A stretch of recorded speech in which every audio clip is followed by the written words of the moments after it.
मैं भारत हूं, तुम्हारा अपना भारत। मुझे आज भी याद है, एक ऐसा समय था जब मैं हीरे जवाहरात से सजा हुआ रहता था। मेरे आंगन में देवी देवता रास किया करते थे। लेकिन हे मानव, तुम्हारे पतित कर्मों ने आज मुझे सोने की चिड़िया से गरीब कंगाल बना दिया। परंतु सावधान, अब मेरा परिवर्तन होने जा रहा है।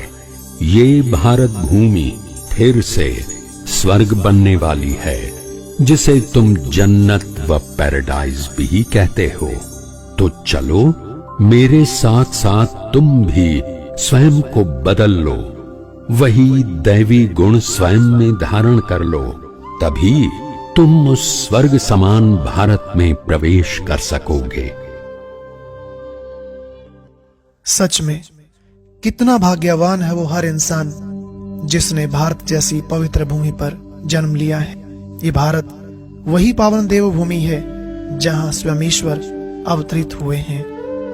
सारे संसार के प्राणी मात्र के लिए ये कितनी खुशी की बात है कि अब पूरी सृष्टि का महापरिवर्तन होने जा रहा है। खुशी की बात इसलिए कह रहे हैं क्योंकि यह परिवर्तन कोई विनाश नहीं है, सिर्फ एक ट्रांसफॉर्मेशन है।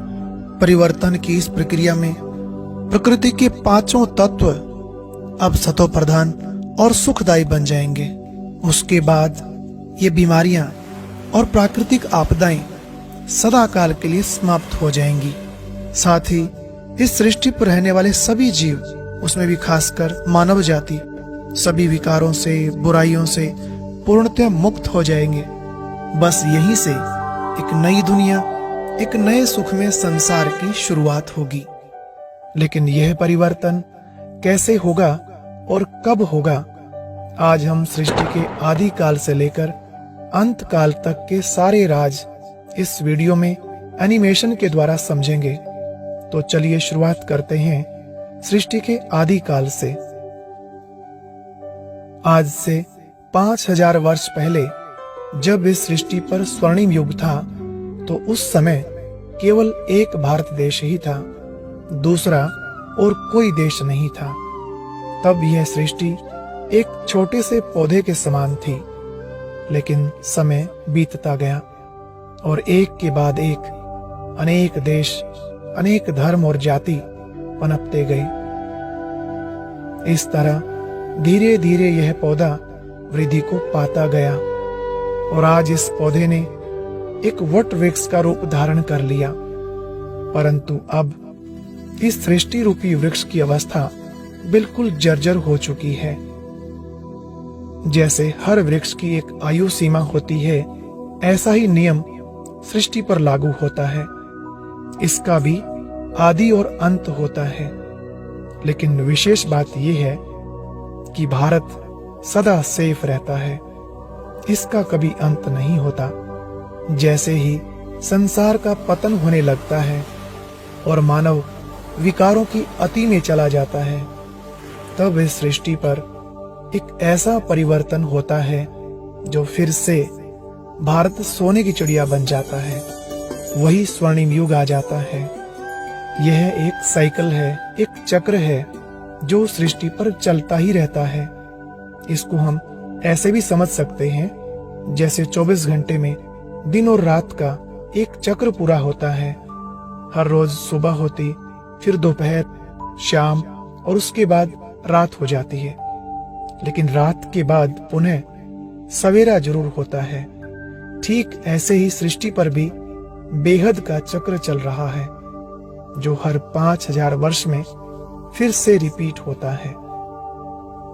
यह सृष्टि चक्र एक समान 4 हिस्सों में विभाजित है: सतयुग, त्रेतायुग, द्वापर युग और कलयुग। कलयुग के बाद फिर से सतयुग आता है, बिल्कुल वैसे ही जैसे रात के बाद दिन आता है। कहते हैं ना, समय कभी नहीं रुकता। सतयुग से चलती हुई इस घड़ी की सुई आज यहाँ तक आ पहुंची है।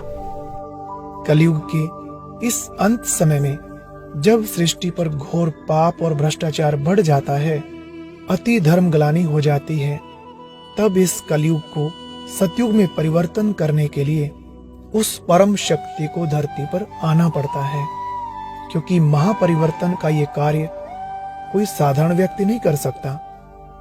वैसे तो द्वापर युग से अनेकानेक महान आत्माएं समय प्रति समय ईश्वर का संदेश देने व मानवता का पाठ पढ़ाने ऊपर से आती रही, जिन्हें हम अवतार, नबी या पैगंबर भी कहते हैं। उनकी अलग अलग मान्यताओं के आधार से धीरे धीरे इस धरती पर अनेक धर्म स्थापन होते गए, लेकिन धर्म भले ही स्थापन हुए, परंतु संसार का पतन लगातार होता ही रहा। इसलिए नरक समान बनी हुई इस कलयुगी दुनिया को फिर से स्वर्ग, जन्नत बनाने उस ईश्वर को खुद आना पड़ता है। तभी तो उनको खुदा भी कहते हैं। कलयुग की इस अंतिम घड़ी को कुछ लोग विनाश काल भी कह देते हैं, लेकिन हम इसको परिवर्तन का समय कहें तो बेहतर रहेगा। और एक बहुत विशेष बात, ये तो सभी ने सुना होगा, जब कोई शरीर छोड़ता है तो अक्सर यही कहते हैं कि स्वर्ग सिधार गया या जन्नत में चला गया। लोग समझते हैं ऊपर आकाश में, सितारों में ऐसी कोई दुनिया होगी, लेकिन वास्तव में स्वर्ग या नर्क जो कुछ भी है सब इस धरती पर है। ये सारे नाम इस कलयुग के हैं, जैसे नर्क, जहन्नुम, हेल, क्योंकि यहाँ सब दुखी है ना, और सतयुग में है अपार सुख, इसलिए उसको स्वर्ग, जन्नत, हेवन या पैराडाइज कहते हैं।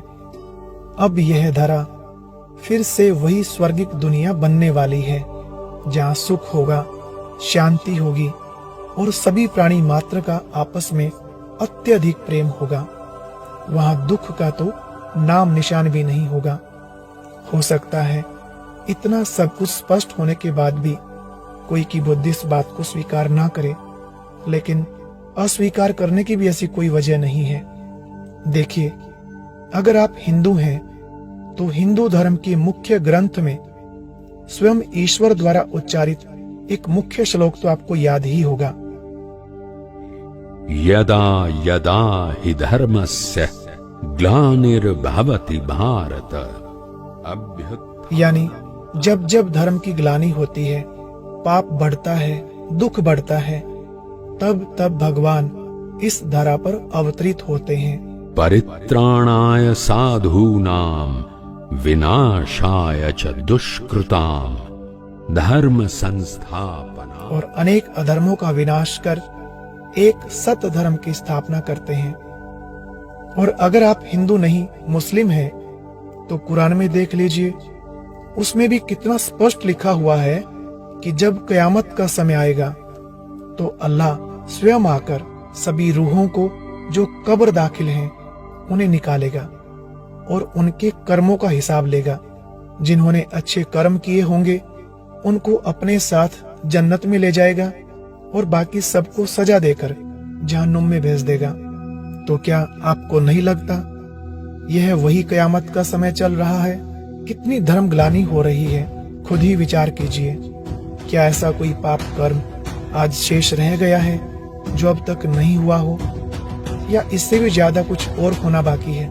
बताइए, अगर ऐसे समय पर भी भगवान नहीं आएंगे तो फिर कब आएंगे? सच तो ये है कि वो धरा पर आया हुआ है और अपना सृष्टि परिवर्तन का कार्य गुप्त रीति से कर रहा है। उसको पहचान लीजिए। चलिए अब आते हैं सबसे मुख्य विषय पर। अभी हम जानेंगे वह ईश्वर कौन है, कैसा है, कहाँ आया हुआ है। वास्तव में वह जो परम सत्ता है वो निराकार है, अजन्मा है।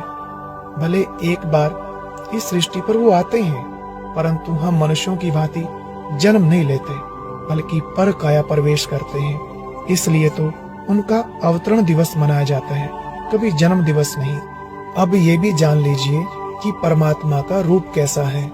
देखिए, हर धर्म में उनका रूप ज्योति स्वरूप में स्वीकार किया गया है। जैसे ईसाई लोग क्या कहते हैं? God is light. ऐसे ही मुस्लिम धर्म में मानते हैं कि अल्लाह नूर है, नूर इलाही कहते हैं। हिंदू धर्म ने भी ईश्वर को ज्योति रूप में स्वीकारा है। देखो भारत में ज्योतिर्लिंग की कितनी पूजा होती है। अब ये तो हम सब जानते ही हैं, ये सारे शब्द जैसे लाइट, ज्योति, नूर, सभी का अर्थ एक ही है, प्रकाश। ये सब एक ही शब्द के पर्यायवाची हैं। कुल मिलाकर हम सब सदा से ही एक ईश्वर को अलग अलग नामों से मानते आए हैं। और अब पूरी मानव जाति के लिए यह बहुत बड़ी खुशखबरी है कि वो परम पिता परमात्मा हमारे बीच आया हुआ है।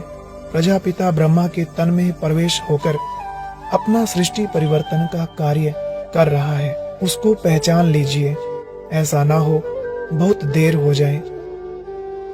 हे प्रिय आत्मन, हे मेरे प्यारे बच्चों, मुझे पहचानो। मैं तुम्हारा पारलौकिक पिता नई दुनिया की स्थापना के लिए इस धरा पर आ चुका हूं। तुम मेरा सत्य परिचय जानकर मेरी याद द्वारा अपना भविष्य श्रेष्ठ बना लो। याद रखना, अभी नहीं तो कभी नहीं, कभी नहीं। आज आपको परमात्मा का सत्य परिचय मिल गया और साथ में पूरे सृष्टि चक्र को भी आपने जान लिया। इस ज्ञान से जुड़ी हुई और भी बहुत सी बातें अभी समझना बाकी है। अगर आप जानने के इच्छुक हैं, तो ब्रह्मा कुमारी इसका 7 दिन का कोर्स अवश्य करें। इसके लिए आप हमारे नजदीकी सेवा केंद्र पर भी जा सकते हैं। यह कोर्स बिल्कुल ही निशुल्क कराया जाता है। साथ ही हमने वीडियो के कमेंट सेक्शन और डिस्क्रिप्शन में कुछ वीडियोस के लिंक डाल दिए हैं, ताकि आप पूरा विस्तार से समझ सकें। अगर आप चाहें तो हमारे इस व्हाट्सएप नंबर 9729703400 पर भी संपर्क कर सकते हैं। हम आपको व्यक्तिगत रूप से भी वह लिंक भेज देंगे। अभी 1 मिनट उस परम शक्ति के साथ अपने मन बुद्धि का कनेक्शन जोड़ने के लिए हम मेडिटेशन करेंगे। सबसे पहले ये जरूर जान लें कि हम मनुष्य आत्मा भी परमात्मा के समान ज्योति स्वरूप है और इस शरीर में आत्मा का स्थान यहाँ मस्तक के बीच में है। तो ऐसा फील करें जैसे सूर्य की किरणें पृथ्वी पर पड़ती है तो चारों ओर प्रकाश ही प्रकाश फैल जाता है। ऐसे ही परमात्मा पिता का शक्तिशाली प्रकाश, उनकी पवित्र किरणें हमारे ऊपर बरस रही है और हम असीम शांति का अनुभव कर रहे हैं। सारी चिंताएं, सारे दुख समाप्त हो गए हैं, बिल्कुल हल्के हो जाए और कुछ सेकंड बहुत आनंद का अनुभव करें।